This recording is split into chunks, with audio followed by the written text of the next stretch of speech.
on that same day, we will begin the largest deportation operation in American history, larger even than that of President Dwight D. Eisenhower. And as part of Operation Aurora, you know all about Aurora, how horrible that's been. Every single foreign gang and illegal alien member, all of this criminal network operating on American soil will be dismantled, deported, and destroyed. Going to get them out. As part of my plan to secure the border on day one of my new term in office, I will sign an executive order making clear to federal agencies that under the correct interpretation of the law, going forward, the future children of illegal aliens will not receive automatic U.S. citizenship.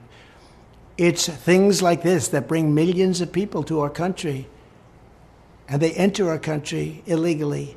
It's so sad when we lose people from Harvard, MIT, from the greatest schools, and lesser schools that are phenomenal schools also. And what I wanted to do, and I would have done this, but then we had to solve the COVID problem because that came in and, sort of dominated for a little while, as you perhaps know. But what I want to do and what I will do is you graduate from a college, I think you should get automatically as part of your diploma a green card. I want people to stop dying. I want to end that war. I'll end that war between those two countries in 24 hours. It won't even take that long. I will get the war ended. I'll stop all of those lives from being wasted and lost. And there'll be no more bombing of Ukraine. There'll be no more bombing of Russia. And everybody will be happy. Will be charged the same tax when they send their product into the United States.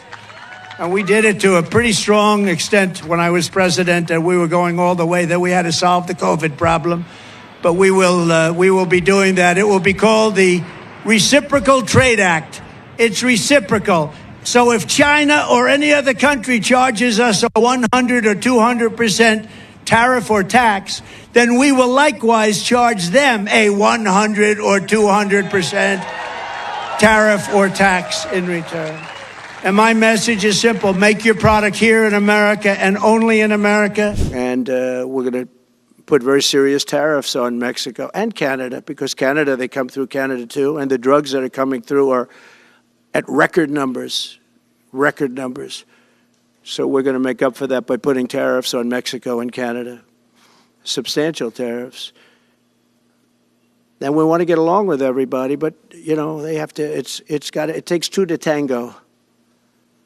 We're approaching the dawn of America's golden age. It's going to be a golden age for America. We have things that nobody else has. We have more natural resources. We have, number one, nobody knew that until I came along. I made us number one. As a candidate, I campaigned on creating a merit-based immigration system that protects U.S. workers and taxpayers.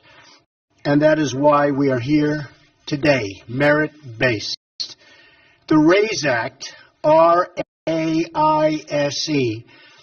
the RAISE Act will reduce poverty, increase wages, and save taxpayers billions and billions of dollars. It will do this by changing the way the United States issues green cards to nationals from other countries. Green cards provide permanent residency, work authorization, and fast track to citizenship. For decades, the United States was operated and has operated a very low-skilled immigration system, issuing record numbers of green cards to low-wage immigrants. This policy has placed substantial pressure on American workers, taxpayers, and community resources. Among those hit the hardest in recent years have been immigrants and, very importantly, minority workers competing for jobs against brand new arrivals.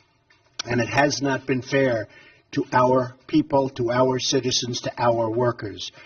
The RAISE Act ends chain migration and replaces our low-skilled system with a new points-based system for receiving a green card.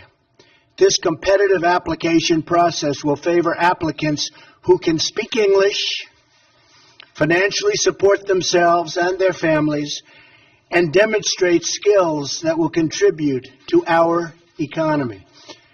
Starting in January, we will give our companies the lowest taxes, the lowest energy costs, the lowest regulatory burdens, the free access to the best and biggest market on the planet, that's us, but only if they make their products here in America and hire American workers for the job. Here's my plan to stop the chemical, physical, and emotional mutilation of our youth. On day one, I will revoke Joe Biden's cruel policies on so-called gender-affirming care. Ridiculous. A process that includes giving kids puberty blockers, mutating their physical appearance, and ultimately performing surgery on minor children. Can you believe this?